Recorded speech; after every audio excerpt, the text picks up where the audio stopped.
काश्चाश्च परमेश्वासाः शिखण्डी च महारथः दृष्टद्युम्नो विराटश्च सात्याश्च पराजितः द्रुपदो द्रौपदेयाश्च सर्वशः पृथिवीपते सौभद्रश्च महाबाहुः शङ्खान् दद्मुः पृथक् पृथक् सघोषो दार्धा राष्ट्राणां हृदयानि व्यदारयत् नभश्च पृथिवीं चैव तुमुलो व्यनुनादयन् ಹೇ ರಾಜನೇ, ದೊಡ್ಡ ಬಿಲ್ಲುಗಾರನಾದ ಕಾಶಿರಾಜನು, ಮಹಾರಥರಾದ ಶಿಖಂಡಿ ಮತ್ತು ದೃಷ್ಟದ್ಯುಮ್ನರು, ವಿರಾಟ ಅಪರಿಚಿತನಾದ ಸಾತ್ಯಕಿ ದ್ರುಪದ ರಾಜ ಮತ್ತು ದ್ರೌಪದಿಯ ಮಕ್ಕಳಾದ ಉಪಪಾಂಡವರು, ಮಹಾಬಾಹುವಾದ ಅಭಿಮನ್ಯು ಇವರೆಲ್ಲರೂ ತಮ್ಮ ತಮ್ಮ ಶಂಖಗಳನ್ನು ಊದಿದರು.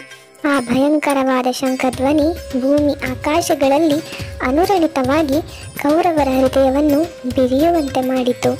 ಈ ರಣನಿನಾದ ಆಕಾಶವನ್ನು ಸೀಳುವಂತೆ ಇತ್ತು, ಕೌರವರ ಹೃದಯವನ್ನು ಭೇದಿಸುವಂತೆ ಇತ್ತು.